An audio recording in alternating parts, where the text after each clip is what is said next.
Okay, so recently, me and Gabs went out for food and we talked so much shit for the whole meal. I mean, we were talking business, but we can talk us two, right? We didn't shut up. I mean, the restaurant, I think, had to check us out.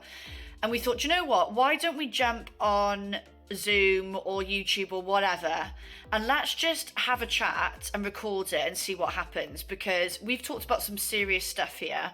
So that's what we did. We jumped on StreamYard. I filmed it 2 weeks ago, I think now. Maybe 3 weeks when this gets posted. So we decided to call it Mic Drop Moments with Gabs and Kate. If you want to see me paying the window cleaner, we talk about women in business, female founders, podcasts, burnout. This is a lot that we go into. Watch it, let us know what you think, let us know what you'd like us to talk about in future episodes, because we are going to keep on doing it. And yeah, basically enjoy. But I'm fresh from the gym. I came back, didn't have time to shower. I was like, should I just not bother? I mean, to be fair, do you know what? I think people turn up to these calls so like put together. Like I've seen so many people. No, I don't. Full lipstick, full blusher, like war paint. That's what it feels like. War paint, hair's blown out. And I'm sitting here going, I'm a mum with 2 children, a husband who's basically my 3rd child. Love you, Mitch. And I don't have time for that. Like, I don't. Well, that's fair enough for you, but I have no kids. What's my excuse? I don't know. Because lazy you want bitch. to. You're doing things in your own vibe because you goddamn want to. Okay? That's why. I think, honestly. Oh, I'm going to have this little. Do you like this? Mic drop moments. I love this. I feel like that should just be running on every LinkedIn post. Give me 2 seconds. I think it's the window cleaner. Oh, God.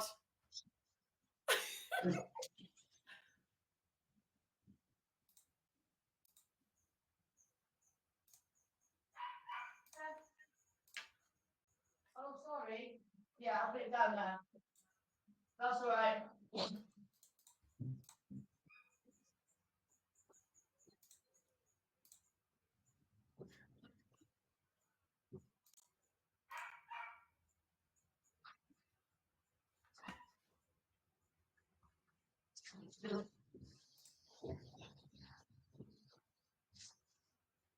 Back.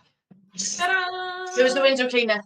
It was actually quite funny because I was doing this session with somebody just then, and I just saw I've got this big sash window in my office. It's not a little window; it's big. And all of a sudden, I saw this brush on the window, and I shit my pants. I was like, "What the fuck is that?" I was like, "Oh my god, it's the window cleaner." It's like, sorry. Honestly, do you know what? This is the problem. It's like we've got like an office pod in the garden, right? That's what it is. And I've got windows all the way around it. And if I look out my window this way, I can see into my garden. It's obviously the summer holidays. So the other day I was in a rather serious phone call and my youngest came tottering past. Luckily I'd shut the doors, butt naked, and stuck her nose against the window like that. And I was trying. You try not to laugh. All my night to hold my shit together. And I was like, I give up. My daughter is naked with her nose round against the window. I was just like, hilarious. There's nothing I can do. And it was actually a really important deal. And it did close, so it didn't really matter. But sometimes though, I find stuff like that makes you like human. I don't know, it just adds like that human element to it, doesn't it? Like I'm not a serious person anyway. And I think sometimes like me early on being my normal self makes people feel a bit more comfortable. I can't stand it when I'm training people or a person where they're too serious. I think, where you're like tumbleweeds. Well, they come in. I find that people come in some training sessions where there's a lot of ego. Like, I can't admit I don't know. And you can feel that standoff. And they want to be all serious and professional. And you're like, look, I'm cool with it. But this is about us getting to know each other as much as anything. Because actually, if you just don't gel and you can't chill your beans, this is going to be a really dry, long session. Like, really. And also on my show as well. Like, sometimes I'm like, I don't think I'm trying to think actually. Do you know what? Actually, I had a full face of makeup on when you came on. I don't know what was going on for me that day. Maybe I was trying to impress you. You're like, come on, Gabs, I want you back again later. I'm going to put my face on. I'm going to go. Yeah, I I don't didn't know know. there are. Maybe I'd had a meeting.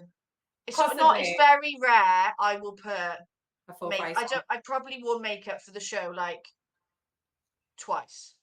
See, I'm more of a natural kind of vibe girl anyway. Like I'm a bit of mascara, Don't even do some that. I'm blusher. just lazy. Do you know what? I'm not even gonna lie. I'm not even gonna lie. I'm lazy. I just can't be bothered to get up earlier, put it on, and then take it off. Yeah, I wouldn't say I'm very good at the taking off part. I'm Oh like no, I'm mascara, like blusher, skincare face. addict. I can be horrendously ill.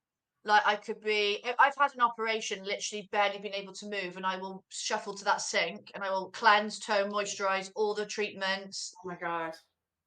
Maybe Yeah, it's because I'm married. I don't care anymore. Maybe that's where it comes in advantage. You will look younger for longer. I'm like, that is. Somebody commented on one of my YouTube videos the other day asking for my skincare routine because my skincare was giving glass, and I was like, love. Yeah, I've never had that compliment. yeah. Well, I'm not gonna lie, some of it is Botox, but you know, Okay. I haven't gone that way. Yeah, I haven't gone that way yet. Yet. no, Mm, yet. dangerous. You Dangerous don't time. need it. Thanks. You can stay. Despite Not all that my I did. I family. was 20, 25 when I started having it. No. Do you know what? Mitch and I have a game. Those years ago, pre-children, we used to go away on holiday. We started a game called Barbie and Ken. Okay. So when we're away on holiday, we have to point someone who's Barbie and someone who's Ken. Complete strangers. Obviously, we don't go and tell them. But there was this woman once, and I mean, honestly, from the back, I was like, if I could look like that, I was like, she must be about 20. And then I saw her Was it me? hand. I saw her hand. And obviously, you don't get your hands Botoxed. So if you want to know someone's age, No, yeah, you can tell a lot from, and the neck, hands in the on the neck. neck. And she honestly, she put her hand down. I was like, and then looked up. And like, honestly, she looked a 25-year-old, but her hands were telling 3x, 4x that number. I was like, shit. Wow. I was like, that's a mega investment. Like, I don't know. I like the fact that I'm just like, I don't have that kind of stuff. Maybe because I don't have the money to. Maybe I'm just bitter, right? But just keep It it is bloody normal. expensive, but I just think like I don't want to be a catfish. I don't want to turn up to like clients or dates. Not that I go on a lot of dates, but poor me. I'm gonna say, micro violin. I'm the wrong girl for that Yeah. sympathy. But like I just want to look like me. Yeah. That is a big thing for me. I want to turn up to clients and they're not like, oh God, she doesn't look like she does on LinkedIn. I just want to Be yeah, you. be myself. But do Yeah. you know what? Have you ever found that before where you've seen someone on social media and you've watched their videos, you've listened to their comments and stuff, and then you finally meet them face to face or get on a call with them and you're like, huh? Like they're just not what they presented. Either they're a bigger dickhead than you thought they were going to be. Definitely done that a few times. Instead they're going, I thought you were Yeah. really normal. And then I had a chat with them and I was like, wow, you're a knob. And no wonder nobody likes recruiters. Like, I wish you could put like a flag on someone's LinkedIn and go, this one's a knob. Please feel free to exit and not talk to this Yeah. person. Or you know, they're like on someone's profile they've got like hashtag open to work. Hashtag not. Oh my God. And you can self-elect it. Yeah. I wonder though, like, honestly, I mean, LinkedIn clearly doesn't know how to do development sometimes, but if they actually developed something where you could almost have that people go good, bad, indifferent, and you almost get like You a can review people. yeah, If but you've got nobody's is it the premium one you can do that on? yeah, but you have to consent it. So like if you wrote a review about me Oh, being like, oh, Gab's a knobber, and I read it and I didn't like it, I'd just decline it and I wouldn't even come up. that's the It's recommendations though, isn't it? Down the bottom. yeah, but even your reviews, you can control them. Oh, can you? Because it says I've got one, but I'm like, I don't know. Who's that? Have you read it? No, I've only just got premium. So I was like, how have I got one review? Who is it? 5 stars, Probably obviously. LinkedIn's own AI justifying you paying for Yeah, premium. maybe it's just Merry Christmas. the own review. But yeah, it's just Um, I don't know. I think sometimes people, like you said, like people aren't what you think they're going to be because of how they present themselves. And then they come into the room and you're like, ooh, oh no. I also think that's really important. Like, I would hazard a guess that anybody that met us, if they followed us on LinkedIn, or any social media channels we're on, I would say that they would say we're exactly how we are Yeah. on that platform. 100%. And that's important, I think. Whereas I think there's some people that, like you say, aren't, and they want to be this type of person because they think that's what the world needs. But then you've got to deliver on that in person. It just Oh my doesn't. God, they're knocking the fucking front door again. Well, your windows that shit this time. Yeah, probably.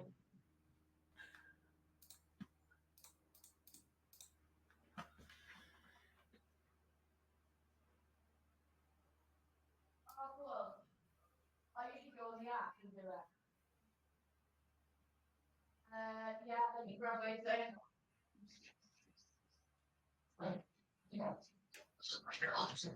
Wants me to pay for it. I mean, I was going to pay for it, but I usually do it on the app. Rude. It's quite good. He's quite good looking. Oh, okay. So we'll pay him. Do you give him a tip or not? Is that over? No, but it wouldn't have helped if I just showered.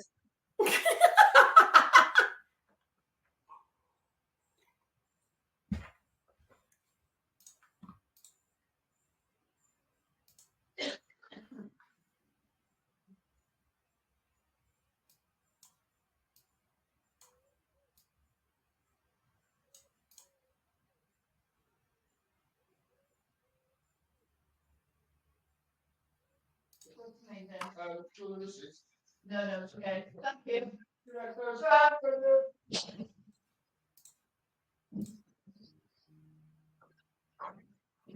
Oh, Ta-da! done. You're 100 quid. Oh, light. the nice and sparkly clean now. Woo! I need him to come here and clean mine. But do you know what you were saying though? Like, I had a really fun experience. So I did a podcast with Nitin, right? Actually met in person. I drove up, blah, blah, blah, blah, blah. And when I got there, and I was early, so I like being early, but he looked at me when I've just had the weirdest experience in my life. And I was like, why? And he was like, he was at this venue and this woman had showed up and he'd be like, oh, hey, nice to meet you, because he'd assumed it was me. He'd made this assumption and she was really like looking at him being like, yeah, all right. He's like, oh, let's go inside, blah, blah, blah. And she went with it. She went inside because she was there to go meet someone anyway. So she assumed he was just doing the introductions and things. Went inside and apparently he was like chatting away. And he took her upstairs to the podcast room and she was like, what am I doing here? And he was like, you're here for a podcast. And she was like, I don't think I am who you think I am. Honestly. Did you not think to say anything earlier? Oh, no. This is what he said to me when I met, like when I saw him, he was like, honestly, I've just had the weirdest experience. So weird. She didn't once say that she wasn't you. And he said, like, all that was going around my head was, holy shit, how do I get this woman off a podcast? Because she's got no personality. She's not who I thought she was. And I was like, that is hilarious. Yeah, imagine she just thought, I'll just roll with this. Oh my God, this random woman. Do you know what? Maybe I should do that next time I have like an in-person podcast. Like get someone who looks similar to me and just get them to ride the first kind of 10 minutes. Yeah. And then I come in and I'm like, double. What the fuck? Could you imagine a double of me? The world doesn't need it. There's only one Gabby needed for this world. On the theme of podcasts, actually, I've got a bit of a rant to have. Oh, go on. I like a rant. No one asked me on their fucking podcast. I have a show that I ask people on, right? Yeah. I've even gone and asked a couple of people. No, maybe I've asked one person. I've asked two? I think I've been on 2 podcasts, right, my whole life. That's it. Like, come on, ask me on your podcast. I'm an interesting gal. You're like, not that I'm overselling, but I'm really interesting. Yeah, but I just think, why? Do you know, I feel like, you know, when you go on LinkedIn and you see all these people like doing podcasts, having guests on, and I think like, when you gonna ask me, mate? To be fair, I'm a bit more impolite about it.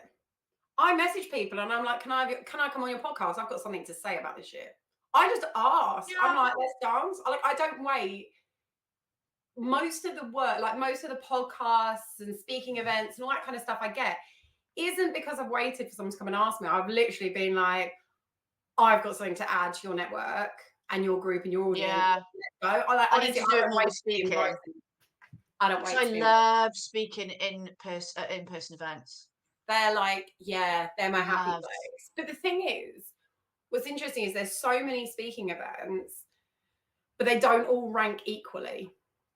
in terms of the people who attend, the stuff they actually want to talk about. Like, it's funny that they'll be like, "Oh, Gabs, can you come and talk about this?" And you get there, and I'm like, "Does anyone in this room actually give a shit about bullying?" And they're like, "No." I'm like, "Awesome.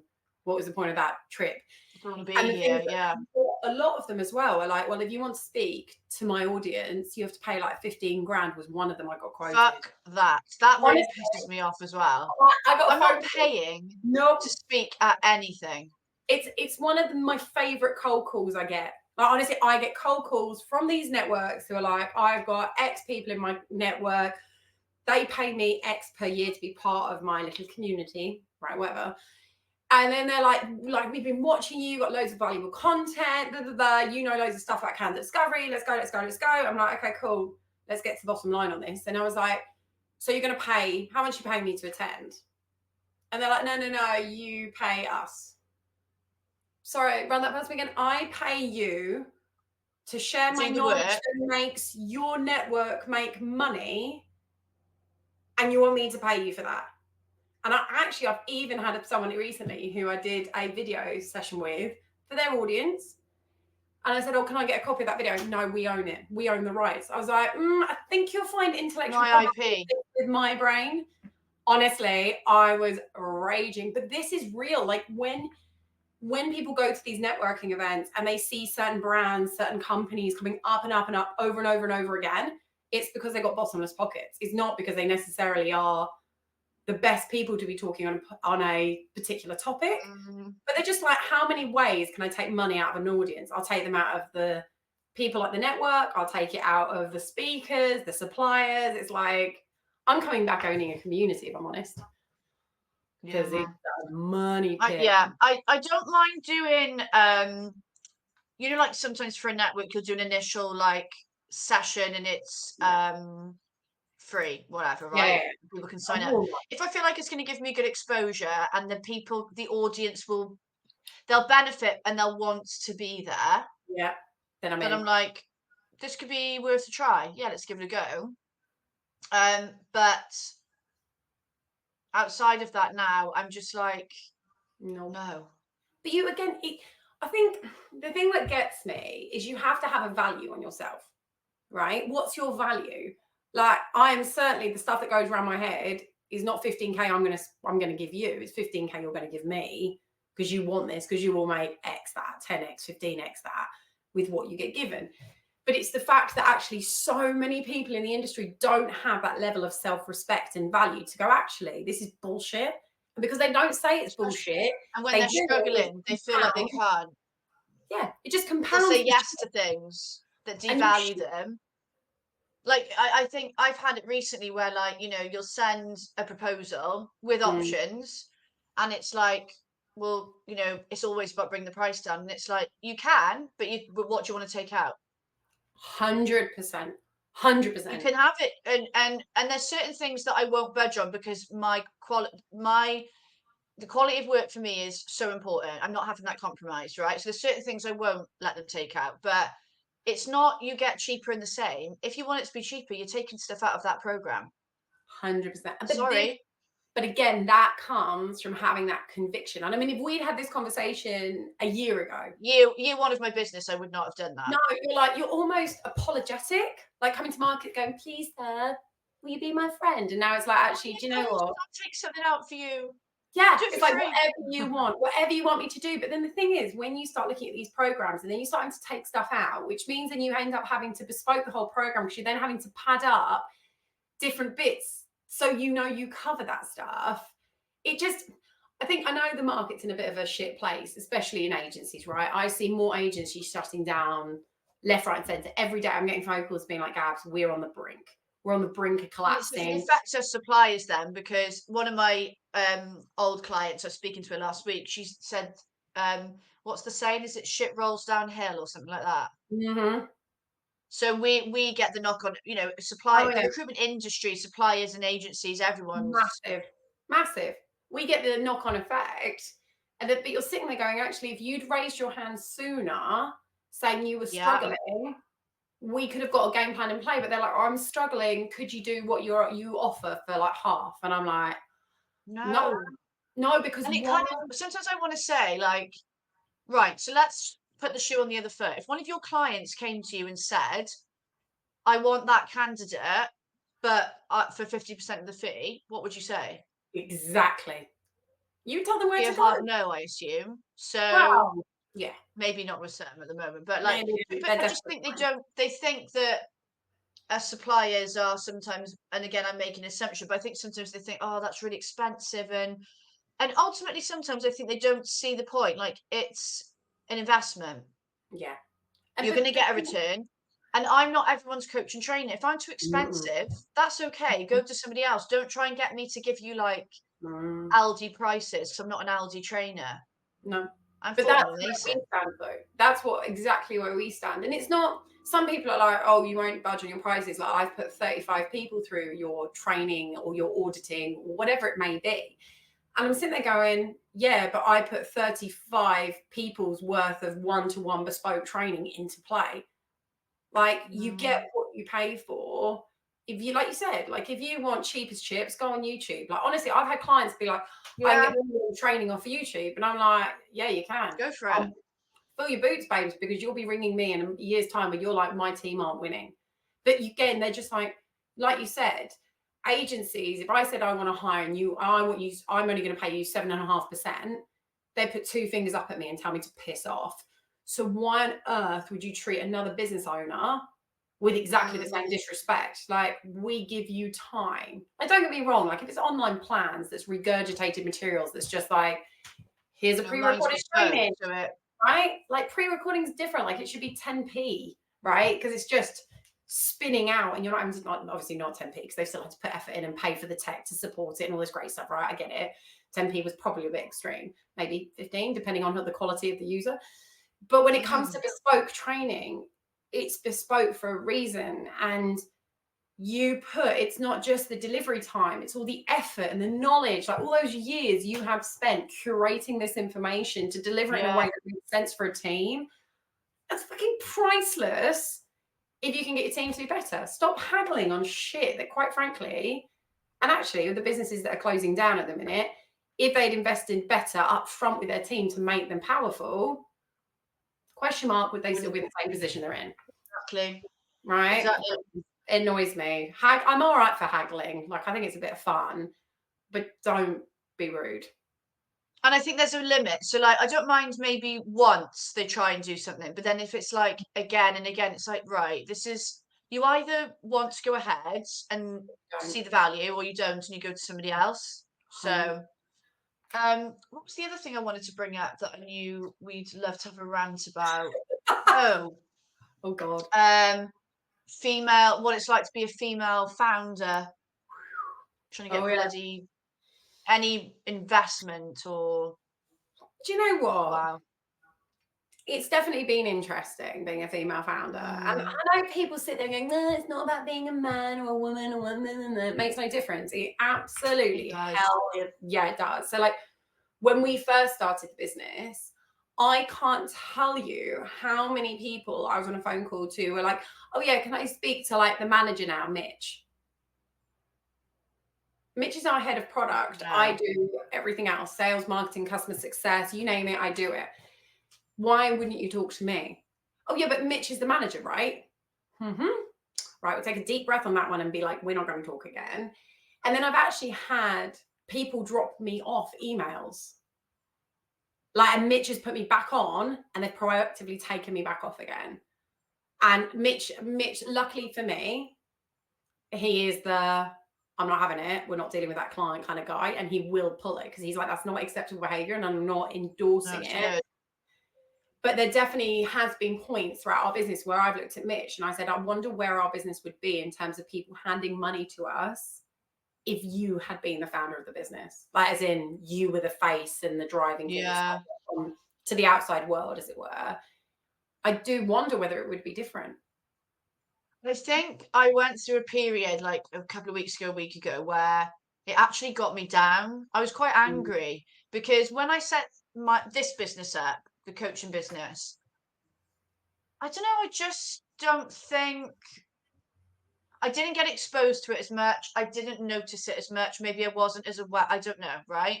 now I'm about to set up another business in conjunction with this one, and it's just a whole new kettle of fish. And it just winds me up because I see all over LinkedIn male founders getting sponsorship, funding locally. You know, I know people with businesses locally, men, the Bridgend Council giving them grants, stuff like this. I can't even get them to call me back or email me back, and it's rude, quite frankly. And I have people cancelling me, you know, trying to get sponsorship for my YouTube channel, cancelling meetings on me last minute. But then you couldn't pop up somewhere else sponsoring it's something. just like not taking me seriously, and it's just like I won't give up, but it's just hard. And I think I got to a point last week, and maybe a little bit of the week before, where I just had enough of it being hard, and I kind of was quite down about it. But you've just gotta fight so much harder to get. I mean, I can't get funding for this new business. I can't. So I've got, got to go and do it alone. And my friend made a really interesting comment. She's not involved in like our world at all. She's a hairdresser. But she said like, oh, I guess not many women start businesses on their own because they're not ballsy enough. I was like, no, that's where everyone gets it wrong. It's because it's so fucking hard for us. It's honestly not having the balls. You get so many walls and so many things stopping you. Some people will just, I mean, when I say I felt low last week, I was really depressed. Yeah. So some people get to a point where they're like, I don't want to feel like this. It's not worth it. It's the wall. And I get it. I think that statement you made, it feels like no matter what you do, no matter what you try and drive, there's just always this wall where you're like, I'm bashing my head against it. Like, you're like, oh, I'm going to do this. There's another one. And then you do this and there's another hit. And you're like, bit of hope and excitement. Oh, no, can't do that. Yeah. No, I feel you. I absolutely feel you. And it is emotionally is so damaging. Like, I've walked into rooms full of men, and they are, to be fair, within the space I operate in, there is largely men in it. It just is what it is. But the conversations in some groups, not all of them in all fairness, I am part of one that's a lot more inclusive in my presence of being there. But you listen to the conversations the boys have amongst each other, and then the conversations they're having with me, and I'm like, sit down and watch out. But the thing is, how are they different then, the conversations? So they'll be talking about finances, about investments, about who's invested in them and blah, blah, blah, blah, blah. And they're literally like, yeah, my mate invested in me. And then it's like, I'll have calls with these people. And they're like, no, I'm going that way. But they literally, and then as soon as I get into conversation, they're like, oh, how are the kids? How are you juggling mum life and running a business? And it's like, my kids are none of your concern. But the thing is, it comes from people that you're like, that guy's got kids and you've not asked him. Yeah. Why you, like, do you know what I mean? And sometimes I sit there going, am I just being irrational? Like, there's probably loads of people who are going to watch this and go, oh, you're just being sensitive. Or maybe there's people and I thought that at a point, like, am I going mad? Like, am I imagining going insane? And you self-spiral. But it's heartbreaking in so many ways, because you're just like, I have got the fucking balls to do this. I am here, I am present, and I'm in your face. And you can say no to me 1,000 times and I'm going to get back up. Like, I had massive burnout, like about a month ago now, to the point I was crippled. Like, I literally woke up in the morning and I just burst into tears. And I was like, Mitch. That's what I was like last week, I'll be honest. I just was like, I had no energy and motivation.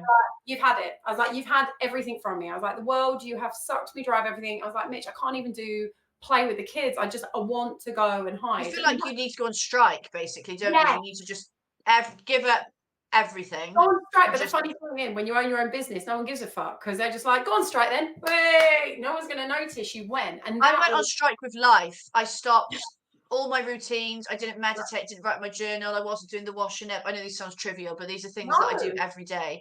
Didn't even want to go to the gym. Now, you know, I'm not okay. Like, I was dragging myself in there. I was just like, I'm done. I'm done. You do. Like, you get, like, everyone keeps going on about this access to work shit, right?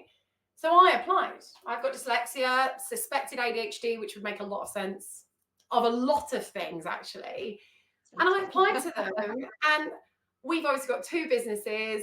And I was like, well, Oscar Harrington's here, Tooled Up Raccoons is here. I take a revenue from here, but whatever, right? It's complicated because of the way the tech stuff works. And they're like, sorry, you don't fit the tick box. It's a no. I'm like, honestly, it just broke me. I think it was the breaking point, because it was like, I need help from a dyslexia and neurodiversity perspective. I need help. And the one thing that was meant to help me, they went off and they didn't help me. And then I was like, well, what else can I do? They were like, well, you can go and get loans.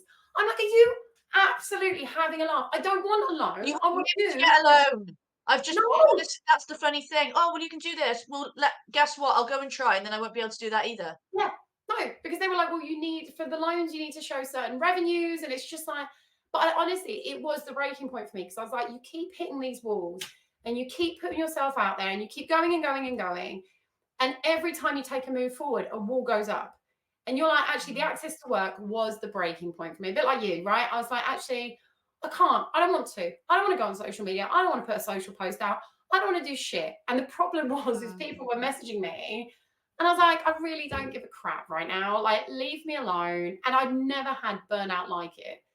Like, we've been going 4 years, hardcore, nonstop. And I don't know.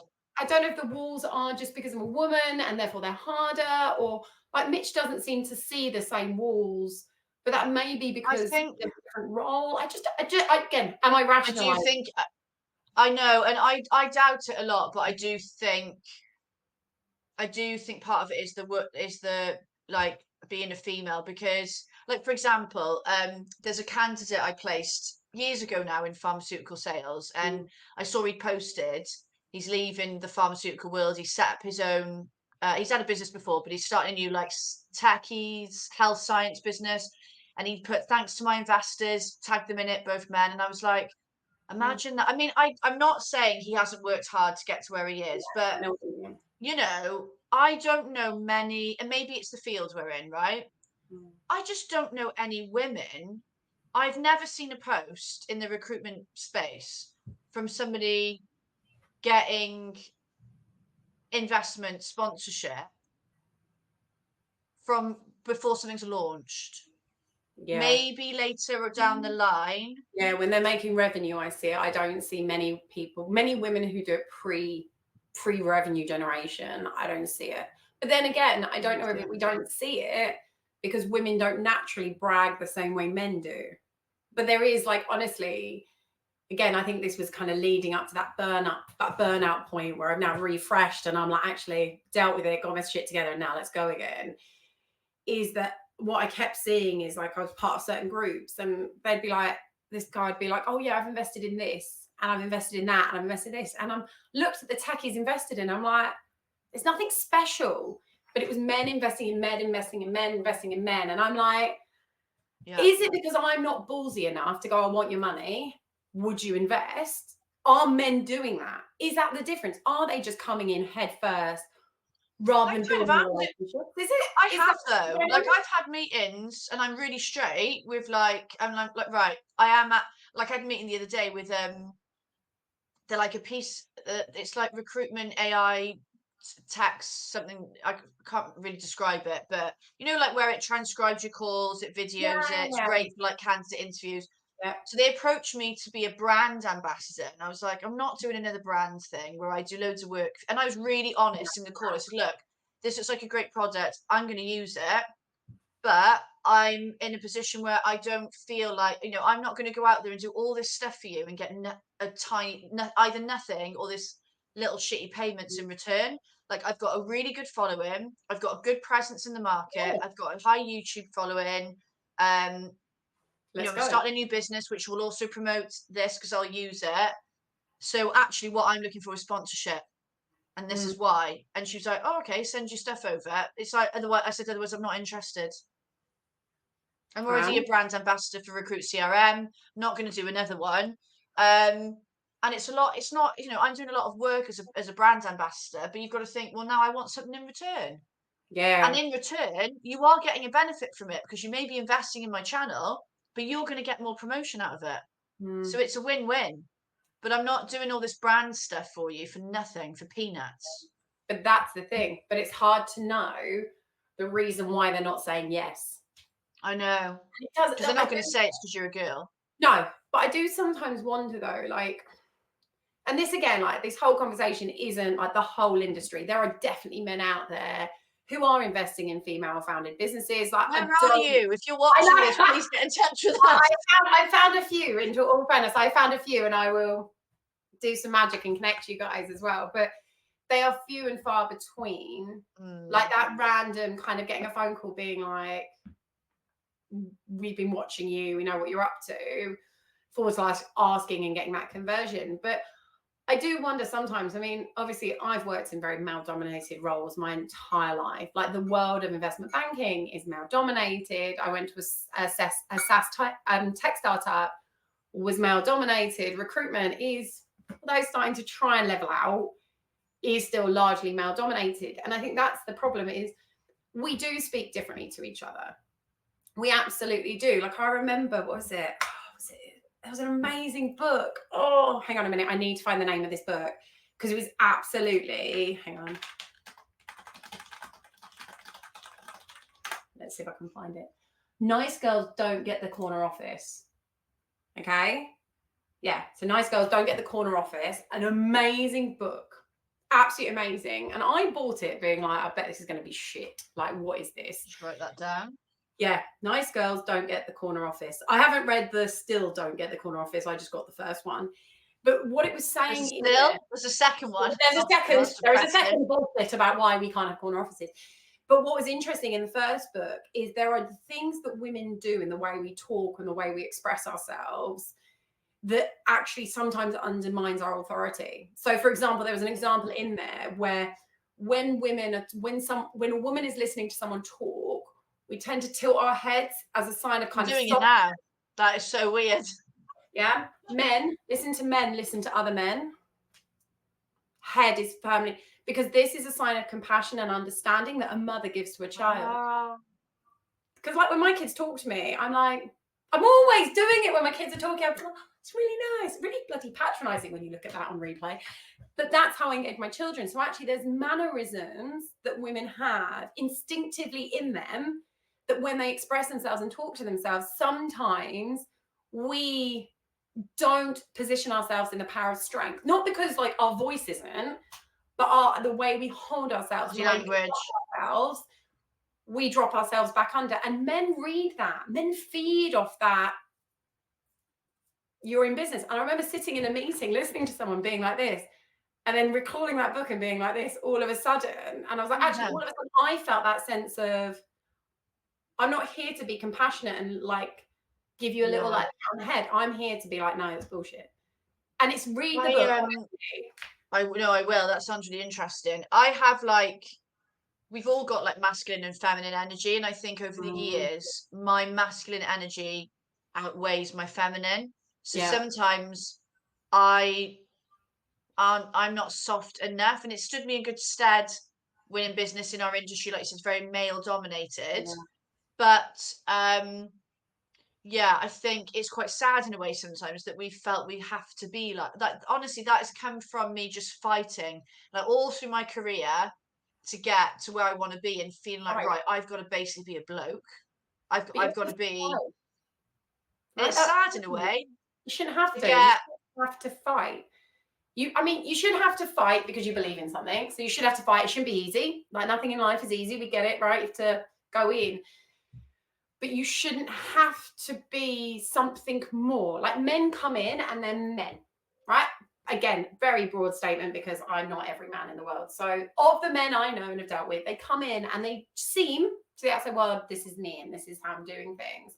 Where I see a lot of women kind of having to mentally psych themselves up to be like, right, this is the version I need to be. And I had it a lot. I'm less like that now.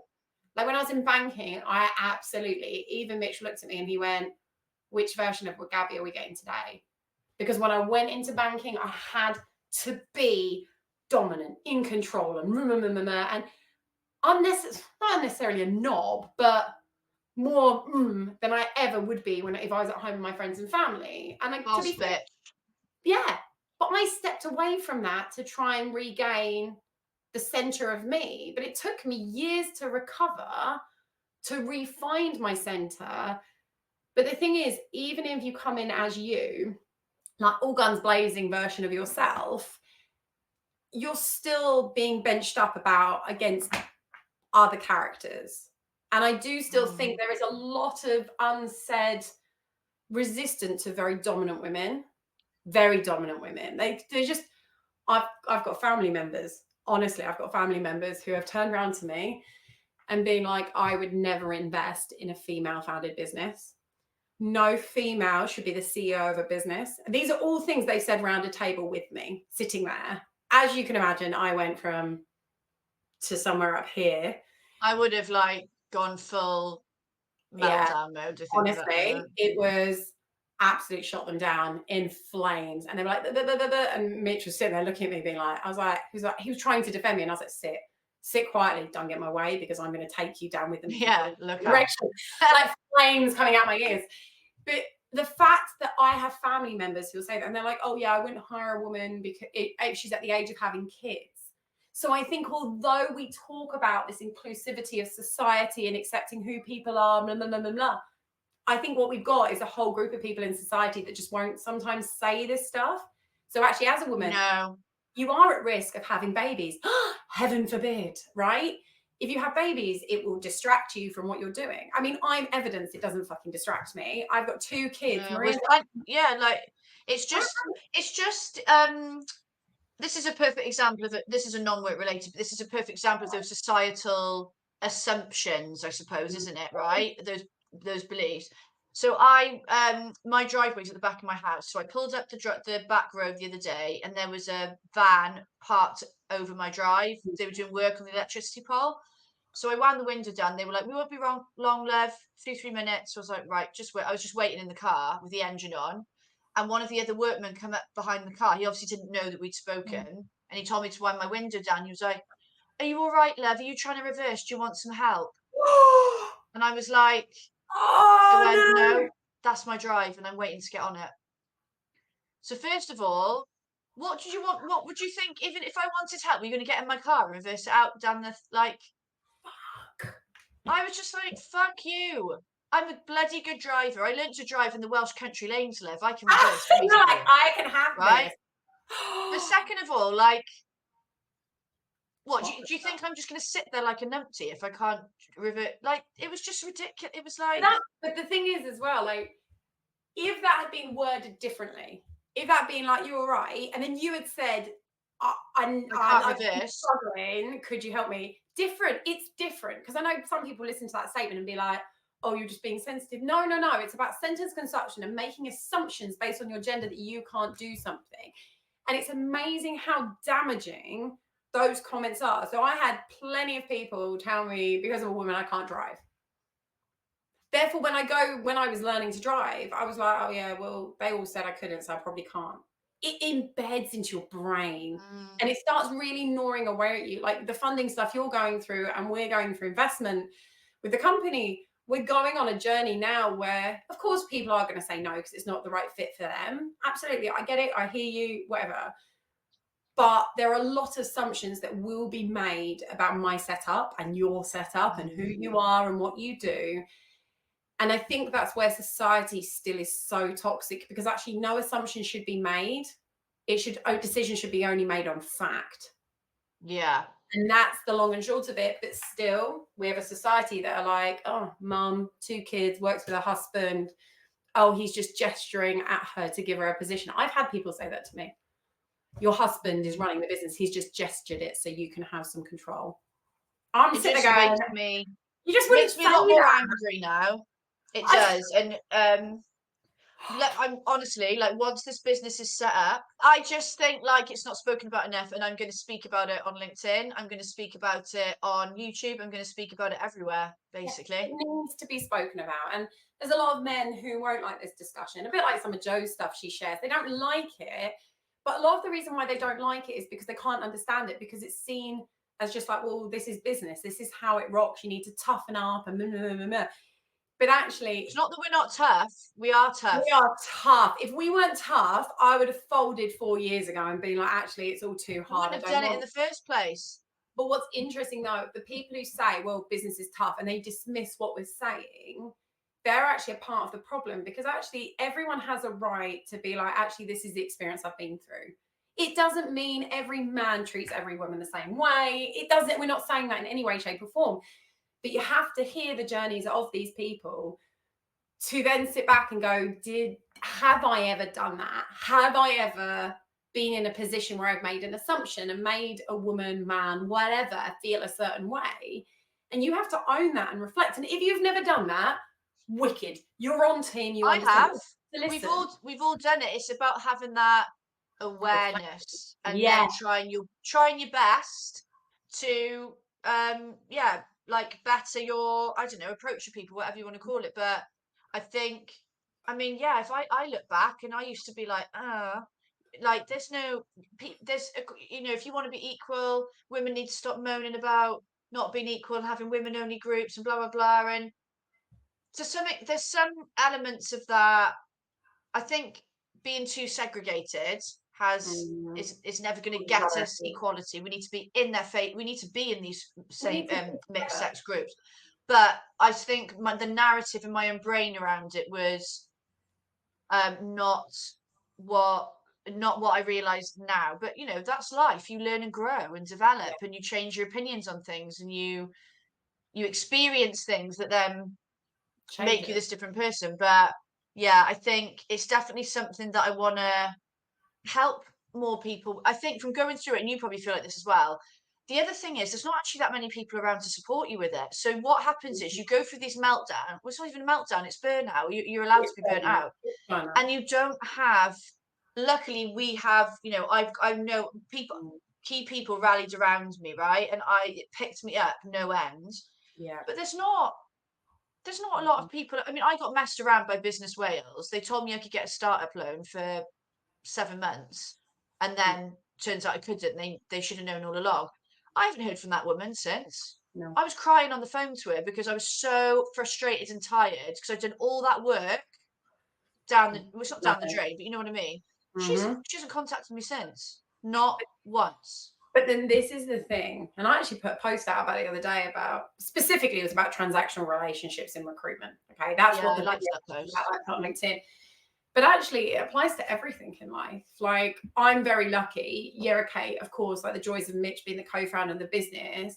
He's watched me and being like, fuck, she's going to hit a wall. Like, he can see it coming, but there was nothing you could do to stop me, because I was like, I can't stop, because if I stop, it's going to fail. And if it fails, I was my own worst enemy in this one. And I've never had burnout. Not once in my life have I had it. Now I've experienced, I have a very different appreciation. I was very lucky. Mitch could step in. But what was really interesting, there's one other person from my tech SaaS bubble that I'm in, that I sent him a message. And like, we know each other well enough. Like, we've spoken a couple of times and stuff. And he read the message and then messaged me and was like, we're going to have a call tomorrow. And I was like, okay. You need that. Google me. I was like, I thought it was just going to be talking about business. And he went, right, talk to me. Because whatever I'd written in that message obviously exposed a lot more emotion behind the scenes. He's picked up on it. And he picked it up and he was like, right, Gabs, you and me are going to have a call half an hour every week until you're back on your feet. Let's talk this through. And he's someone I trust implicitly. I don't need NDAs in place, but he was there and just knew from that message, because I am, like, if you look on social, we spoke about it earlier about being who we are. Yeah, I am who I am on social, but you sure as hell, love you LinkedIn, do not know the secret workings of Gabby's brain. When I log off, I go into introverted mode. I'm problem solving. I'm evolving. I'm like, how do I do this? How do I be a mom and keep committed to my children so that they can see me before I'm 150 and sell the business? How do I grow my business? How do I hire? How do I get funding? How do I handle my neurodiversity to keep me on track? And all this stuff spins around my head quietly and privately. But you need people around you where they read a message and they're like, it's so strange, because we went through the same thing, almost the same feelings, although my head was spinning with slightly, because I haven't got kids, but, you know, slightly different things. Yeah. And I actually put a post out, like, not this Monday, just gone, the Monday before, and I was just really honest, and I was just like, I'm not going to let it stop me, blah, blah, blah, blah. But I think anyone that read it could probably tell I've been struggling. Yeah. And I don't know if you know Alex Dick. Yeah, I do. I spoke to him last week. Legend. Yeah, love him. He's like one of my besties in the recruitment world, and he did a lovely comment, and he's like, knowing you as well as I do, the challenges you're facing, you can overcome. And he texted me straight away, and he was like, you need to ring me. Yeah. Rang him, made me feel so much better, instilled self-belief back in myself. Had a meeting with me last Thursday, helped me sort everything through. He's like giving me access to stuff through his business that he's not asking me for any money for. Like it was like having a big hug. That's what you need. And somebody picking me up and me thinking I can do this, because I know he would tell me if he thought it was a shit idea or if I wouldn't be able to do it, he'd be like, Kate, no. But do you know what's funny about this whole conversation, right? So we've gone from social assumptions, we've gone to women having to have this battle and fight and being treated differently to men. But the two people who picked us up and was like, you fucking got it. Oh, and yes. were men. Were men. But I think that goes to show that there are men out there that are, it's not, I don't even think they're doing it, oh, I'm trying to be inclusive here. They're just no, they just them. do it naturally. A bit like we would, right? If a man texts or a woman texts or whatever, our behavior and response would be the same because it's a good person trying to help another person and da-da-da. That's what you would do. But I think the point is like, actually, it's having that strength as a female to be able to share. Because I've kind of sat on that edge today being like, I want to do a social post about burnout because it was so real and so scary for me to feel that way and feel like there was nowhere to go and feel that mental trappedness. I want to do a social post about it. But I think so often, again, broad statement, that sometimes women don't want to show that sign of weakness. I use it very vulnerability, better word, vulnerability, because then people will jump on it being like, told you so, and not as strong or whatever. Like that plagues me because of my background and being around men that have said that, being like, oh, she cried, not at me, but at other women I've heard. Yeah, no. And I felt vulnerable doing that post. I was like, oh, I don't want people to think, I thought, oh, what if people think that less than that about my business? And I thought, actually, I just want to make it, I want more people to be okay with the fact that things can get really tough sometimes. And yeah, like it's not hunky-dory all the time. I'm just looking at the time because YouTube's got an hour cut off. And apparently we can't be trusted. I couldn't believe it then. I was like, 15 minutes to be talking for. I did waste some time paying the window cleaner. That's all right. Whoever's editing this video is going to have a fucking field day tearing this apart into little shorts. And I know. But honestly, share them with me. Well, I do the shorts. I do the shorts, but I've got a lovely little tactile that does the little shorts for me. But I think for anyone watching, right, we had this idea to do this as a more regular occurrence, these kind of mic drop moment chats. So we basically just talk about whatever we want. But as you can probably tell, we're quite opinionated. So if you're watching and think, I want more of this, comment. If you don't, I'm sure you'll tell us in the comments if you don't. She'd be like, she needs a wash and she needs to chill the fuck out. Yeah. But yeah, I need a wash. Hey, if more people want mic drop conversations, or actually just like comment below on shit you want us to talk about and bring up, because give us ideas. Say, can you give us your opinion on? It can be anything, like not even recruitment related. We can chat all day. We could be here for days. Literally could be here for days. This might have to be like a 1 week filming session that then you can spend the next year editing. But I think it's wicked. I think these kind of conversations don't happen enough. I think everything in life has become so structured and controlled or manipulated, right? Manipulated. Like if you can ask me this question and I will show my opinion, right? Well, to be honest, I'm tempted. I don't think I will get this edited. I'm going to add a little intro. I'm going to leave it as it is so people know this isn't not that when my other videos are edited, they're not edited that much. I'll be honest. But I think I might just leave this as it is. I don't think you could edit it because it goes through so many elements. Yeah, I'll probably just leave it. So yeah, you will see me going to pay the window cleaner. And make us all jealous that you have abs. And I just keep saying to myself, I've had 2 kids. I've not seen my abs in years. Mine are underneath here. I'm just getting ready for winter. You have got abs, they're just not always on show. Exactly. I wouldn't like to embarrass you with my awesome abs. That's what it is. I'm just being kind to society, making it an even playing field. Bullshit. Just don't exercise.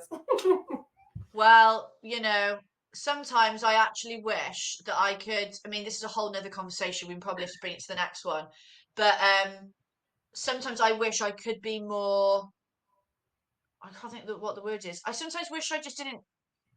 I could be less regimented about everything in my life. Does that Yeah, make sense?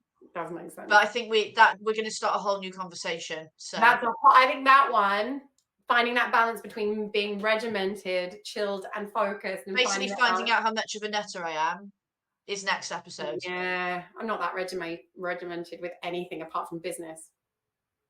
I think I probably have got OCD or something, to be quite honest with you. Honestly, I do. It does. Or I something. recognise the signs very well. So I'm going to enjoy our next chat about being regimented versus flexible to life. Yeah. But yeah, if you're watching, you want us to talk about anything else, it could be anything. Suggest it, and we'll go with it. Thank you, Gabs, because I just enjoy our chats anyway. But it's so dangerous, honestly. Move to the Cotswolds, move next door, and I don't think my husband and my kids would ever see me. They'd be like, where have you gone? I'd be like, my kids' house. We're having a business power meeting. We'll let Alex come as well, maybe, because he can chat. Honestly, I was going to have half an hour. It ended up, I think we were 2 hours deep. Oh, he can chat. Honestly, Mitch was like, I could hear you laughing. What the hell were you doing? I was like, chatting with Alex. Don't be jealous. Yeah. Love him. He's a chatter. There he is. Right, you. Come on. It's going to shut us out in a minute. I know, and I'm going to go have a shower because I stink. But thank you for coming on, and we will do this again. I'll see what the response is like. We'll see what happens. Yeah, get slated. Give me a copy of the video, and I'll go on TikTok and see if I can drum up some that way as well, because they will love this shit. Yeah. Yes, we'll do it. Over. We'll put it up. Awesome. Right. Love you, my darling. Enjoy your shower. Love you too. See you later. Bye.